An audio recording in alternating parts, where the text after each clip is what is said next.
Here's what happened this week in gaming news in case you missed it. And if you want to keep up to date with gaming news and fun facts, make sure that you follow the channel. There are reports that the PS5 is overheating thanks to Death Stranding. Death Stranding launched to great reviews. The story is exciting and the graphics are mind-blowing, but it seems like there are some problems with the coding. Because players are reporting that when they were playing, everything seemed fine, but as soon as they put the pause menu up where it shows the map, it actually made the fans go into overdrive on PS5s. Experts suggest that it's probably something to do with like a memory leak or some kind of code issue, so it can probably be fixed pretty easily. In Nintendo news, they talked to their investors and they answered one question that a lot of people were curious about. Nintendo doesn't care what players say. If you're upset about something, they're just gonna ignore you. Unless you do anything that they don't like with their IP, then they'll sue you. But when it comes to investors, Nintendo tries to answer the questions as clear as possible, and one investor asked about the keycards. And many of us are concerned with keycards, and so investors pointed that out, worried that it's going to affect third-party sales and why Nintendo insists on doing it. And Nintendo answered saying that the cartridges are expensive, up to $17 for the developer to actually purchase each one. And so they offered this alternative which made a cheaper card so that way they can just put a code on it and they would still be able to sell a physical item. And in more Nintendo news, it was revealed why the Switch 2 wasn't available on Amazon. Lots of people noticed that when they were trying to buy a Switch 2 on Amazon, there was a message that said, by invite only. You couldn't just go in and buy one. So people assumed there just weren't any in stock or it was a shipping error, but then they never saw them on sale. Well, it turns out that Nintendo was putting a stop to it because third parties were buying Switch 2s in bulk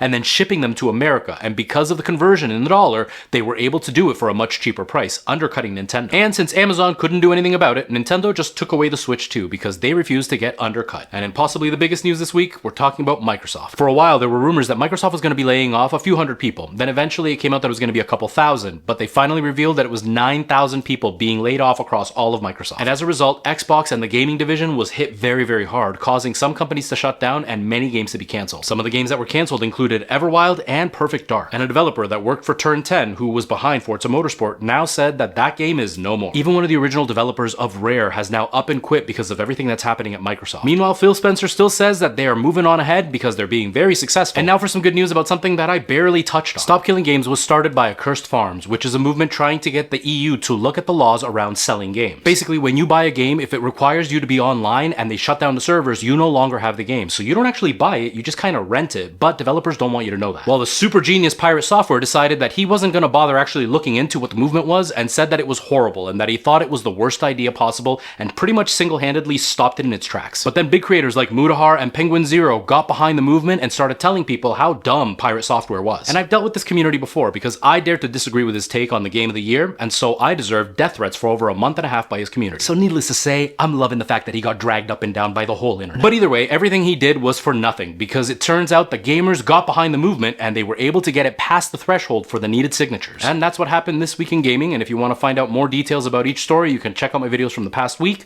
where I cover it with a little bit more detail.